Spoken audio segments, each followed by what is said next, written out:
Assalamualaikum warahmatullahi wabarakatuh. Berjumpa kembali dengan Pak Zul dalam pelajaran ilmu pengetahuan alam. Ya, yang akan kita bahas bersama adalah mengenai tentang perkembangbiakan tumbuhan. Perkembangbiakan tumbuhan itu ada dua macam, secara generatif dan vegetatif. Generatif itu secara kawin dan vegetatif itu tidak kawin. Nah, ciri-ciri dari tumbuhan generatif yaitu dia memiliki bunga dan buah, sehingga menghasilkan biji yang nantinya akan berkembang menjadi individu baru. Nah, Bapak akan jelaskan bagian-bagian dari bunga itu sendiri. Yang paling bawah dulu ya, ada tangkai bunga. Tangkai bunga itu berfungsi untuk menopang bunga ya. Kemudian ada kelopak bunga, tempat menempelnya mahkota bunga.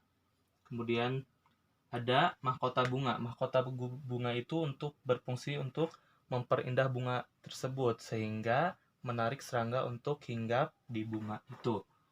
Kemudian ada kepala putik atau putik ya. Terdiri dari kepala putik dan tangkai putik. Itu berfungsi sebagai sel kelamin betina. Kemudian ada serbuk sari atau benang sari, terdiri dari kepala sari dan tangkai sari. Nah, kepala sari itu menghasilkan serbuk sari yang nantinya akan membuahi bakal biji ya. Kemudian ada bakal biji dan bakal buah yang nantinya akan menjadi satu buah. Contohnya misalkan buah mangga, gitu kan. Nah, bagaimana sih proses dari pembuahan tersebut sehingga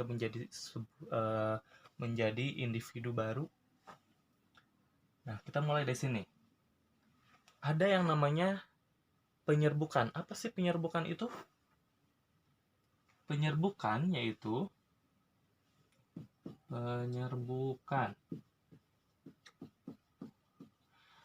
yaitu proses menempelnya serbuk sari pada kepala putik. Catat.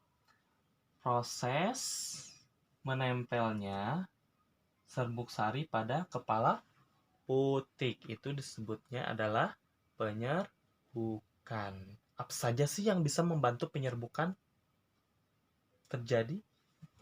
Apa saja yang dapat menyebabkan serbuk sari itu menempel pada kepala putik? Dibantu oleh apa? Ada yang tahu? Yang pertama itu oleh manusia. Kita misalkan nih ingin bunga tersebut cepat mengalami penyerbukan.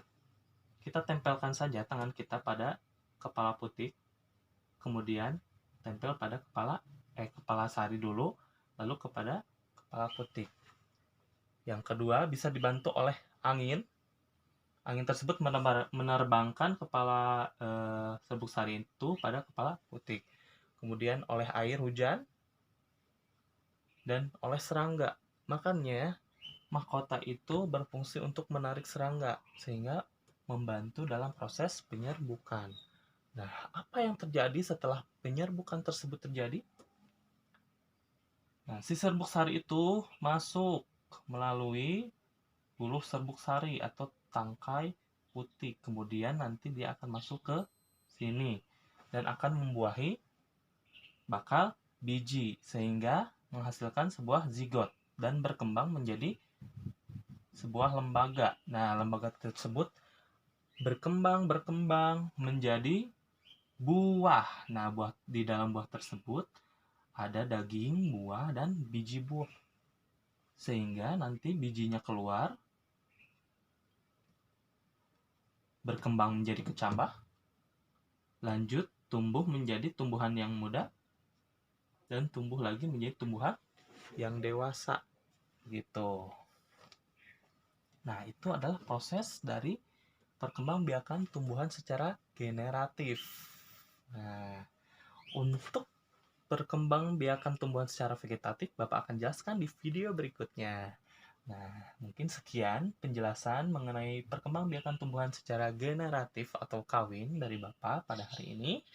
Mudah-mudahan bermanfaat untuk kita semuanya. Sekian dari Bapak. Wassalamualaikum warahmatullahi wabarakatuh.